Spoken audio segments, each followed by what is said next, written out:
Welcome back to Getting Started with Linux. I'm your host, Daniel Lowrie. We're back with another great episode all about archiving and compressing files. Joining me, as always, our good friend, Mr. Ross Brunson. Ross, hey. This seems like we've got quite a thing on our plate today, and it doesn't seem like this is something like just your standard old user is going to want to know. This might actually put us in the realm of actually operations, right? Yeah. Like we're going to do something cool here. But yeah, you could have a user who does this, but it's more than likely going to be the sysadmin and the operator. But it can get a little tricky, right? Because there's archiving and there's compressing, and a lot of times people get confused. Where do I start? Do I compress first and then archive? Do I archive then compress? I have no idea where to begin. Guide us, good sir. Okay.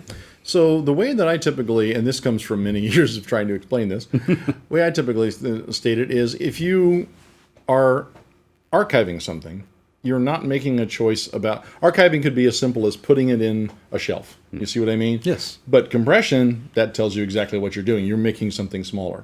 And so an archive file is typically a .tar file, tar. The tar command is what we use to archive things. And because we're taking a number of files and directories, a tar file may look smaller once it's made, but it's not compressing anything per se. It's just the economy of scale we get for putting things into a bag. So it's an illusion that it might actually look smaller, but it's really just... On disk it'll be a little smaller because it takes up a little less room because of the way it's organized. Okay. But I want you to, for the purposes of understanding archiving versus compression, have you ever seen one of those trash compactors? Yes. Where you pull the drawer out and then you put the trash in there, and then sometime during the week you decide, hey, let's compress it. So you close the drawer, push that, and it goes through the compression algorithm and makes it smaller. Yes. Okay, archiving, creating a tar file, is putting it in the plastic bag in the drawer. Compression is pushing the button that says use bzip or gzip or whatever, and let's make this thing a whole lot smaller. Okay. Quickly, when you are compressing files, oftentimes what you'll see is like for a very large graphic file, if you have large pieces of the same color, you can basically say, I'm going to compress this by saying the next 37 whatever is blue. So I can say 37 blue as opposed to 37 blue. Right. So blue, blue, blue, blue, blue, blue, blue. Exactly. It's 37 blue. Right. So it's a lot more complex than that, but that's just the general concept of what we're doing. Okay. Now, once we have created a archive file, we could then compress it using different methods. So it's in the drawer, and I choose, well, let's see, do I want a little faster and a little less compression, or a little slower and a lot more compression? What do I actually want? So you can do it in two stages. Create the tar file and then compress it with something, or you can do it all in one fell swoop, right? Dump a bunch of stuff in there, push the drawer shut, and push the compress. So let's work you through how this actually works. All right, then. So we'll switch over and we'll do our archiving, and then we'll show you what happens with that, and then our compression. So let's go into the archive test. I find it very important to make sure that you don't do all of your demos in your home directory. Oh, live on the wild side, man. Come on. It gets a little interesting. Now, a lot of people will say, okay, so what are you going to use to archive? I like to use the etc directory because it's there. Got a lot of stuff in it. It sure does. Yeah. So why not? So what we can do is we can do a cp -r and then the /etc, and we'll put it in here as the atc dir. Now there are some things that I can't touch. We'll see some errors here. That's fine. There's a few of them that are just simply not available to the regular user. Yeah, I've seen a lot of permission denied, so I'm assuming that's it. And that would be the error stuff. That's not the important part. The important part is that if I do a du -sh, that's disk usage or utilization, summarize and do it in megabytes, gigabytes, whatever, right, of that etc directory, you're going to see that it's 20 meg. So the etc directory itself, the real etc directory, is /etc. There we go. And that is 21 meg. So we're missing very little, and we're missing exactly the pieces that show up there. Right. Because I didn't have permission to that. Correct. If I did this as the root user, that'd be fine. I don't need to. Yeah. Right. So now, if we look in here, we've got our etc dir. Let's create a properly structured tar archive. No compression of this.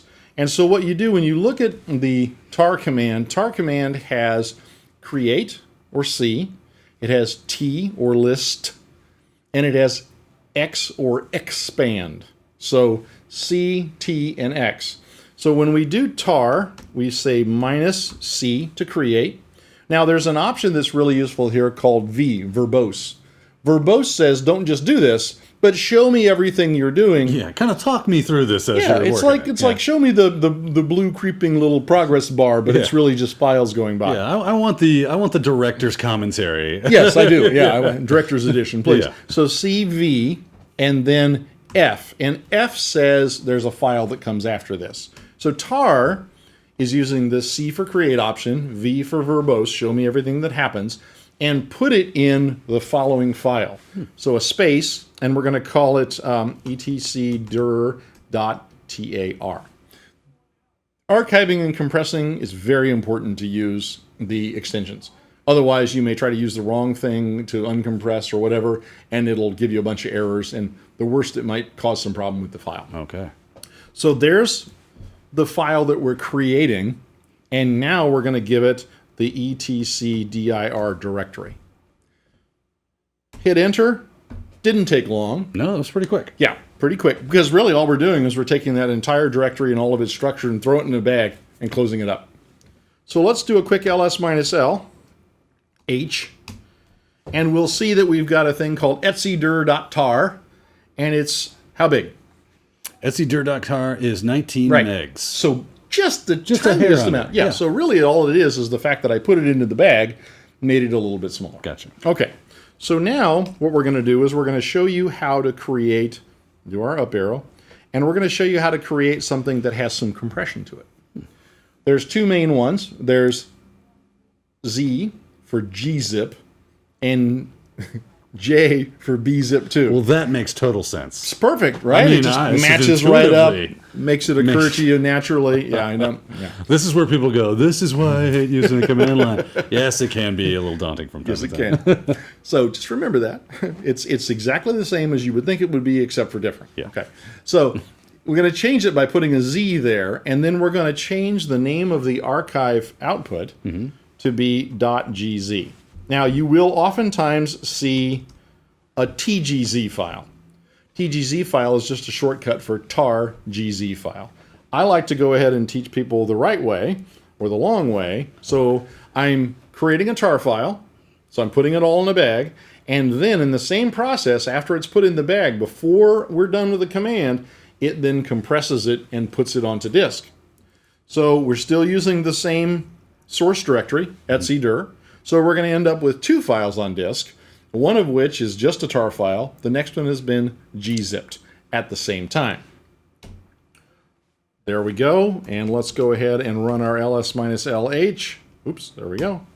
And you notice there's quite a difference between the raw tar file and the gzipped. Yeah, it has changed dramatically. That compression algorithm really went to town on this thing and gave you a whole lot more space. You can see 19 megs versus 3.2 megs.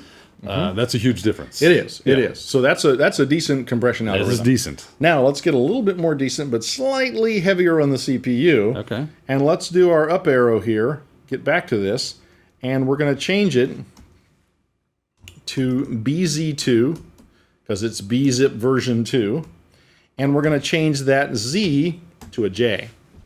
So CJVF, and then the actual name of the archive file, still going after that etcdir as the source of this. We hit enter. Notice it took slightly longer. Just a hair. Yep.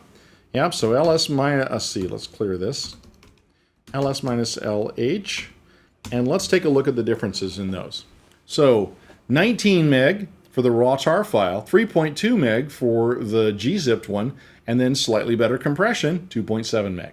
All right. So it's really going to come down to whether or not you need that deep compression or if you just need some speed and performance. So if you can't wait for it, you go for gzip. If you can, you need some good compression, go bzip. That's right. And you'll have people who just absolutely, that they are in the gzip or bzip2 camp, and that's it.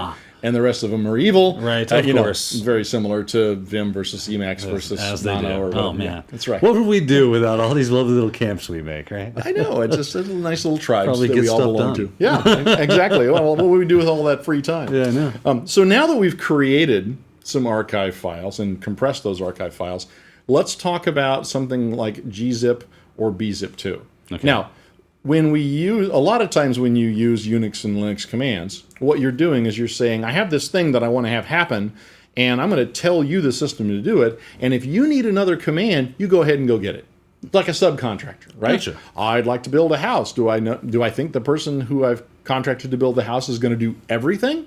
They probably will sub out the drywall and the framing and the landscaping and stuff like that. So very, very similar to what happens in this environment. When we look at gzip and bzip too, they both work similarly with regard to other files.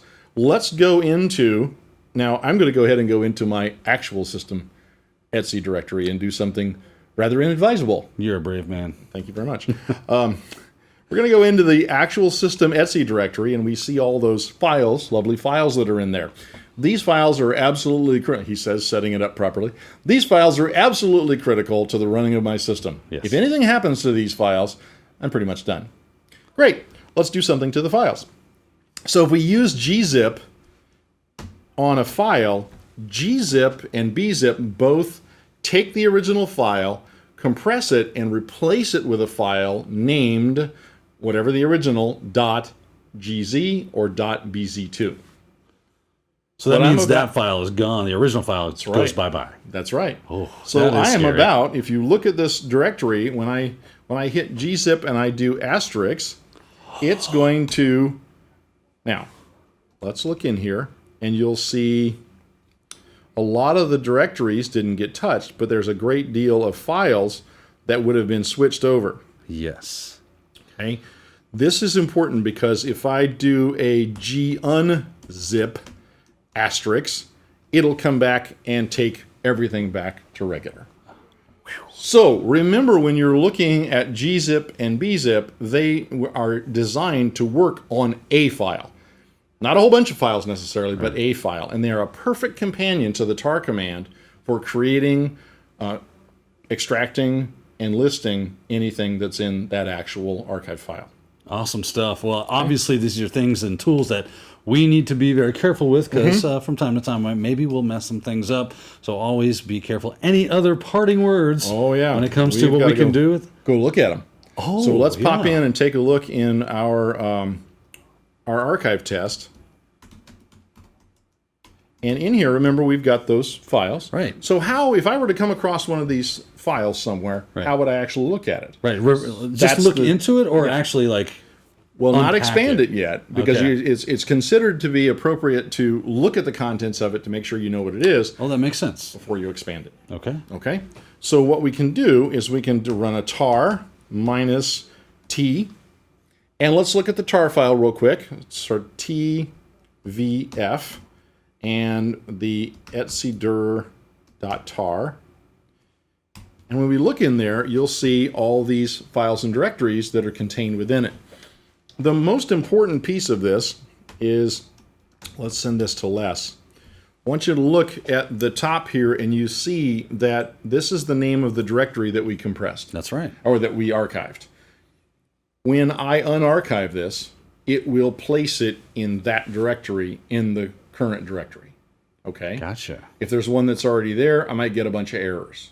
So because it's trying to stomp on something that already exists. So you want to make sure that when you unarchive this, that you don't have an existing something you're overwriting or whatever. All right, so because we're able to do that, let's go ahead and remove the etcdir directory. Right. And of course it won't let us. Nope. Right? So there we go, just up arrow. You were teaching us by a counterexample, right? Absolutely, yes. This is how not to do it. And see, if I try to remove a large number of files, there's one option to the rm command that's exceedingly helpful. It's called the force. So what I do is I structure it so it's rm-rf. F says, I don't care what you're about to tell me, just go ahead and do it. Quite possibly something that could be destructive to your system. So we get rid of it, And now we see we don't have that original directory there. So we can actually unarchive one of these, and we'll do tar minus xvf, and then the etcdir.tar file. And when I do that, it comes, and now you can see that the etcdir is right back. That's right. Great stuff. So what we did is we created them with the various options. Now, if I wanted to, for example, I could get rid of that etcdir again. Let's just unarchive one of the other ones here, and I can up arrow, and where I would put the compression option xvzf or zvf, that says take that .gz file and unarchive it like we did before. Awesome. Okay. So we just basically reverse ourselves from the way we created them, and we're back in business. But you always check first, because you never know what might be in there. Important safety tip, kids. Right? Yep, very important. Great stuff. Ross, amazing things. Stuff that actually might want to use as an administrator in a system, if it's running Linux, that you'll be able to take log files, rotate them, do actual system admin stuff, really cool things. Well, it looks like we are out of time for this episode. We thank you for joining us. We'll be back for more, so stay tuned, and we'll see you then.